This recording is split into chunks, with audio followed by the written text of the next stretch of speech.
Many entrepreneurs and business owners have been learning on the fly to run a remote company in recent weeks. But for some startups, remote work is ingrained in their DNA, providing a source of strength and creating flexibility to pivot and tackle new markets. Bitback is a fintech startup with roots here in the National Capital Region. Its first product was developed in South Africa, refined in Uganda, and is now being incubated in Germany before the company scales up back in Canada. We'll be speaking to the founders of Bitback this week on Techopia Live.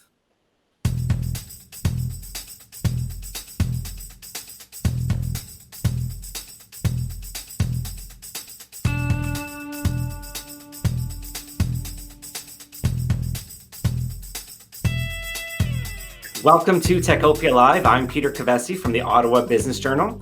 As we continue to practice physical distancing, we're recording Techopia Live remotely.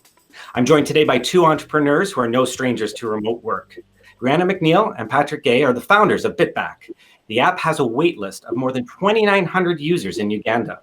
The Cashback Rewards app was the sole Canadian company accepted into the Techstars Berlin 2020 Accelerator cohort. Brianna and Patrick are in Germany right now. Thank you so much for joining us. Thank you for having us. Thank you for having us. Patrick, you grew up in Gatineau. Tell me about the road that you and Brianna took that led you to Techstars in Berlin. Yeah, exactly. So I was born in the nation's capital. So I was born in Gatineau. Went to school in Ottawa, actually. So every morning I would take the STO and OC Transport to head over to school.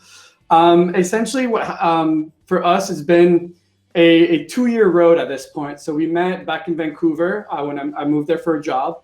And we started our company, actually our product in South Africa about a year ago. Okay. So tell me, what exactly is Bitback? So Bitback is a cashback rewards platform that aims to connect young people and retailers across Africa. Basically, we're starting with an Android app that gives people cashback on the things that they pay for every day. And what we're starting with is airtime, which is prepaid phone minutes. And for some people, it's even a daily purchase. So when they buy that through our app, then they get a few percent back as cashback. And we want to include other kind of product categories as well, and expand over the next year into what people are able to earn on. And really, like, our mission is to help create an additional income stream for young people across Africa. And tell me more about the business model. You mentioned on the end user side the incentive. Tell me about the products that you're selling through the app. Yeah, so with airtime, for example, that's basically a wholesale good. So we get a bulk discount, and we're able to then give back a portion of the discount that we're getting to the end users. For some other kind of product categories, it might either be an affiliate fee for the transactions that go through, or some sort of revenue share agreement with whoever that merchant or retailer is. And now it's my understanding that the current iteration of Bitback looks significantly different than how you started off. Tell me about how the app was developed and how you pivoted and changed it up. Yeah, so as you said, we started working on this about a year ago in South Africa, in Cape Town. We were at a cryptocurrency blockchain-related hackathon in Cape Town called ETH Cape Town. And we were curious as to whether you could combine the interface of mobile money products like M-Pesa with Bitcoin. So basically, like, M-Pesa is where the interface is you dial like *100 hashtag, and then you can interact with the menu on your phone with different balances, and then transfer money between phone numbers. So we were wondering whether we could apply that to cryptocurrency. And so Patrick made a first version at the hackathon, and it won one of the prizes. And from that, we got such a good response from the audience that we started to pursue whether we could actually turn that into a business. And so we enrolled in Y Combinator's online startup school, which is like their free course for startups. There's like thousands of companies that participate, but we would highly recommend doing that if you have like an idea that you want to pursue. And so that helped us think about it from more of like the business perspective. And we also participated in an online hackathon that was run by IDEO, collab. And we were very fortunate to have won the grand prize of that.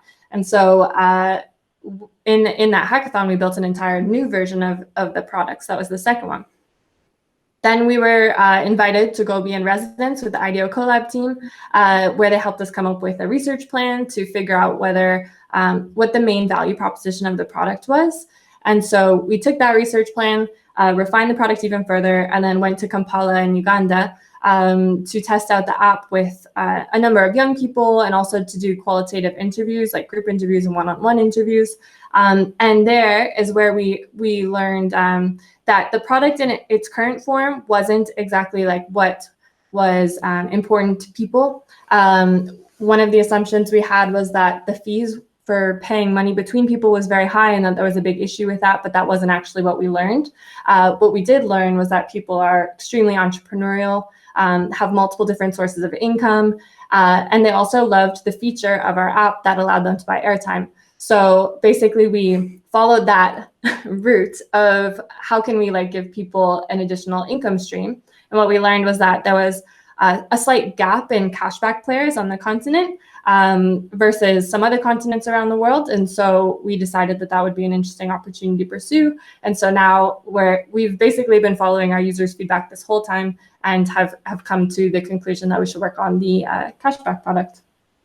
Why did you choose Uganda to test out the product and get that market feedback? That's a very good question. So there's the emotional bit, and then there's a subjective bit and the objective bit. Essentially, Uganda is a beautiful, amazing place to start. The people are extremely welcoming, so it just makes it so much easier and so much nicer. And I recommend anyone going there. It's an amazing country. It also, when you start looking at Uganda, it's also like a very high growth country. It's a portal to East Africa. It's a beautiful way to get started. There's a lot of mobile money penetration. Over 50% of the people actually use mobile money on a regular basis. We've got a lot more of companies setting up shop there and getting started. And for us, it's just an amazing place to start. Let's fast forward to right now. You're in Germany participating in the accelerator program. Obviously, it's an exceptional time around the world. Tell me about what you're doing right now and what your plans are for this summer. Cool. So since the end of January, we've been in the Techstars program, and it actually just ended yesterday with our virtual demo day. So for the 3 months, we had like amazing programming to help us accelerate the company, think about it more as like a holistic company and really make the product stronger. So now we have, as you said, like a big wait list. I think it's at over 3,600 people now, which is awesome. And so we've been testing the app as a closed beta to a small group of that. And so our next steps are to release it to more batches of the waitlist, and also just continuously refine it so that we can make it into something that's super valuable to people and something that they love. And so we're working on the app, and then we're also looking towards hiring Canadian talent to help build out the product. And as we said, we're a remote first company. So that's the kind of like somebody who's interested in a remote first position would be awesome addition to our team. Certainly, finding that top tier talent is something that's on the minds of a lot of startup founders that are looking to grow their companies. One of the major sources of talent for the region's tech sector is the University of Ottawa's Faculty of Engineering, which is one of the supporters of Techopia Live. The faculty is home to more than 6,000 students and offers a co-op program that's consistently ranked as one of the best in Canada. Supported by a staff of professionals helping with the onboarding process, these undergrad and graduate students are frequently hired by local tech firms as co-op students, invited back for subsequent work terms, and then hired on as full-time employees after graduation.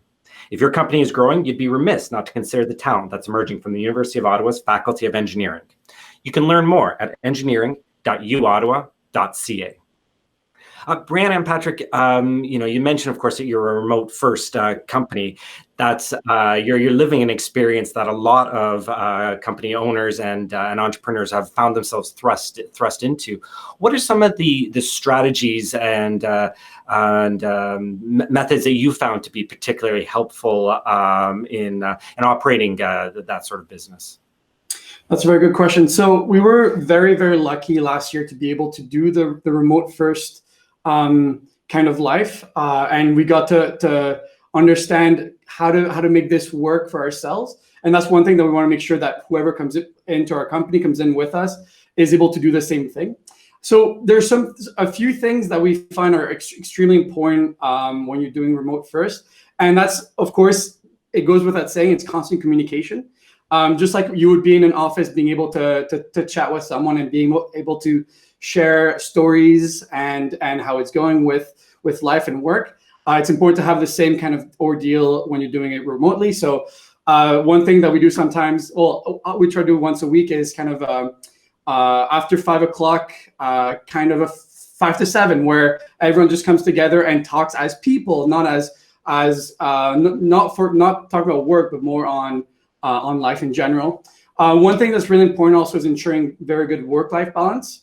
And to do that is to change your mindset when you're working, because it's very easy to work at home. It's very much to change your mindset from work to life, and also understanding that people's work hours should be very flexible.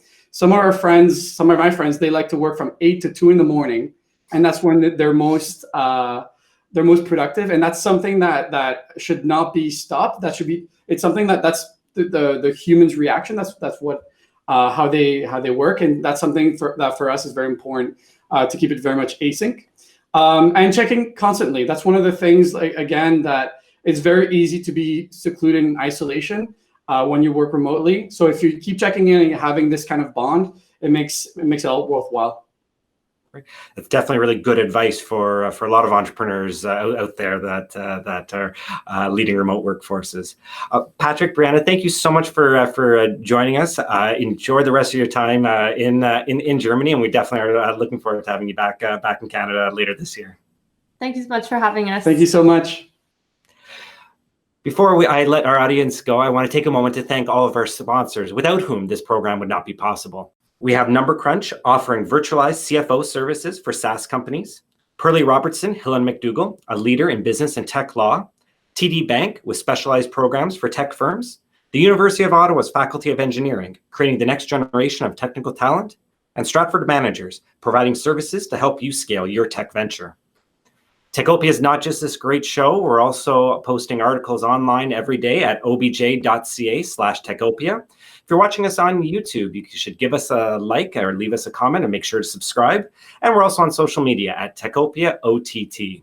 Thank you so much for watching, and we'll be back again next week with another episode of Techopia Live.